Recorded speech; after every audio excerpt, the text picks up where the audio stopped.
Radio.com. Yes, sir. So, Hey. What's wrong, man? You good? Yeah, I'm good, man. Got that pudding smile on. What's that, the pudding face? The pudding face? Got the pudding face smile. They used to call it the Kool-Aid smile back in the day. But you know what? Jimmer Fredette, for as much as we talked about him before during the season, Great white hope. They hoping on him. they are really odd. The Maloofs broke asses are really hoping on him. They need to. Them boys need a check. They talking about the Dodgers can't make payroll. The Maloofs down in Vegas are struggling. They struggling. They are. They are a line of cocaine away from. Well, shoot, they sold. Didn't they sold? The Palms are sold. They only have own 2% of it now. Yeah. Like, You know what the next step is? They're gonna put the Kings up on the craps table. Go ahead, man. On red. Put that on red. That don't go through you. You own them now. Don't look at me. It's not my problem. It's gonna be rough, man. They in some trouble. Jimmer Fredette, he went 10 to the Milwaukee Bucks. Well, part of that trade to Sacramento. Right. So, what do you think, man? I mean, honestly, because I look at it like this: Jimmer Fredette, Sacramento probably wouldn't have been the best place. I was thinking. Yeah. People are saying it's very mixed reviews on this because people are saying, well, he'd be able to get to shoot the ball. He didn't have an opportunity probably to start beside because Bano's gone, so they're probably insert Jimmer to start at the point guard, Tyreek at the 2. But I'm just like, yeah, but that is probably one of them franchises you really don't want to have Jimmer be part of because you know how you have an image of a team. Yeah. And when I think of the Sacramento Kings, I think of some dudes on the block. Well, I mean that's slowly turning into the Trailblazers of the early 2000s. Not even the Trailblazers. It's just like some dudes that they don't really give a damn. They're looking out for themselves and like whatever happens, happens. So that's why you bring in the little white Mormon boy, and he comes in and he saves the day. No, honestly, I look at it two ways. This is actually a good situation for Jimmer because they say he doesn't have point guard skills. Tyreke Evans can bring the ball up. He can initiate the offense. And he can guard the other team's 2 guard for him. Mm-hmm. Excuse me. And you can have Jimmer playing off of him. So you can still play Jimmer off the ball with Tyreke Evans. The only problem is when Tyreke Evans brings the ball across the court, he doesn't pass it. So you have Tyreke Evans who's not passing the rock. Uh-huh. DeMarcus Cousins, for damn sure, ain't passing the rock. And hold on, if he don't get the rock, somebody's going to hear about it. And then you have Marcus Thornton, who's coming off the bench as a hired gun. So now you have 3 guys that Jimmer Fredette has to battle for the ball. Uh-huh. And last I saw Jimmer Fredette play, he wasn't passing the rock. Nah. So now you got 4 guys. Or as Skip Bayless said, had the greenest of green lights. Exactly. Because I watched Jimmer Fredette, and there was a commercial back in the day for the Fun Police, and my man Gary Payton grabbed little Jimmy. That was the kid's name in the commercial. Mm-hmm. And he said, you took 37 shots and 2 passes. You ain't even letting the ground touch the ball. That was the type of ball hogging you saw from Jimmer Fredette in BYU. Go ahead. He needed to. You think so? Yeah, he needed to. They weren't going nowhere if he wasn't. But I mean, they weren't going nowhere if he wasn't shooting the ball like that. 4 years of that though. He's not. Now he's got to come in and he's got to give the ball up. He was stepping across half court in college, putting that mug up and shooting. Yep. You can't do that in the league. No, you can't. You just can't. For one, if he tries it, DeMarcus Cousins is going to break his neck. So, Jimmer Fredette, it could be a good situation if he plays his role. That's what I'm saying. This is going to be a real weird situation. And I know we're making it sound like this is a team of thugs. It's not a team of thugs. And you got the white Mormon boy. And you got the white boy just out of his element. And it's going to be like jail. Keep your mouth shut. Keep your mouth shut. You know? You might make it through. Keep your mouth shut. You see DeMarcus Cousins, hey, man, we had no problem. You get me the ball. And that's what it's going to be. Tyreek and DeMarcus are not. Tyreek and DeMarcus. And now you bring in Jimmer.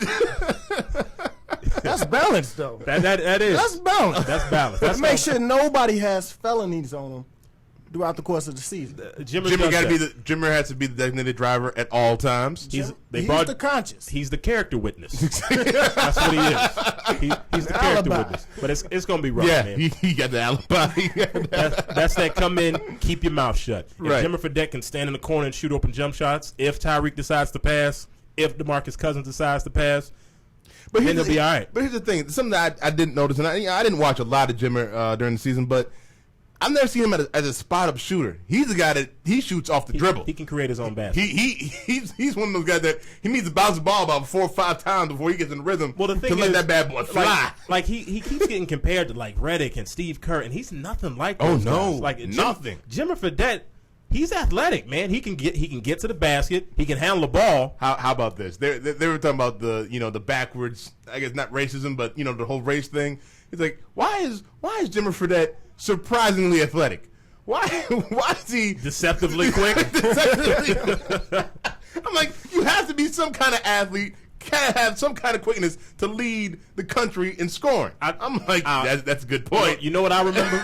I remember when they played San Diego State, and I remember seeing Kawhi Leonard, this so-called great athletic defender, try to hold Jimmer, and I saw Jimmer in his ass for 40 tough minutes. I saw Jimmer just living in his ass for 40 minutes. And that's true. And that's what I was, because usually we haven't, like with Duke, when we had Redick, I'm like, you showed any tape of an athletic guard, it could be VCU, it could be anybody. He was shook. And he was shook. But Jimmer came out and got you. And Jimmer was, and it wasn't no games either. Jimmer would cross you, step back from deep, and after he hit the shot, he's looking at you and he's talking.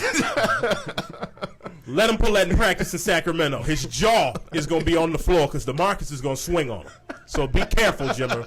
I know it's Sacramento and it don't sound gangster, but DeMarcus and Tyreek will keep it hood. Hey, man, so we talked about Kemba Walker earlier, and you said with being the smallest backcourt ever with him and DJ Augustine. Who has the better fit? Is it Kemba in Charlotte or Jimmer in Sacramento? It's got to be Kemba in Charlotte because Kemba can go into Charlotte and play his game. Name somebody else on Charlotte right now. DJ Augustine. A good basketball player in Charlotte. Somebody that's a threat to score. Somebody that's really going to take any shots away. Who's the starting 2 guard on Charlotte? It would probably be him. Who's the starting small forward? Corey Maggette. Bam. Oh, they got him? They got Corey. about him. They got Corey. Bottom line is... And Tyrese Thomas and Biombo. Kemba Walker. This is going to be a very interesting season for them. Yeah, you got 2 of the same guys. Yeah. Kemba Walker can go into Charlotte, and he can play the same way he played in college, which is he can initiate the offense. Mm-hmm. He can play off of DJ Augustine. He's in a perfect situation because he can play the same game he's played his whole life. He doesn't have to defer to anybody. That's true. That is his team from day one. Do you think we were talking about if it wasn't the Sacramento Kings, where would you have wanted to see Jimmer Fredette at? Where you probably said you're probably going to see full potential gained out of Jimmer here. Miami. Huh? Miami. You really think he would have been perfect in Miami with that second unit? Okay. So backing up Mario Chalmers?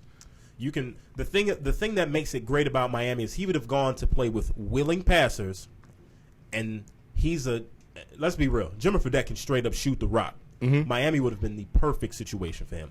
LA would have been a perfect situation. Any place where he can go where there are willing passers. But Miami would have been the ideal situation because LeBron James would have got him shots. Dwayne Wade would have got him shots. He can come in on that second unit. He's better than Eddie House. He's better than Chalmers. He's better than Mike Bibby. He's better than anybody they have on their roster right now in that second unit.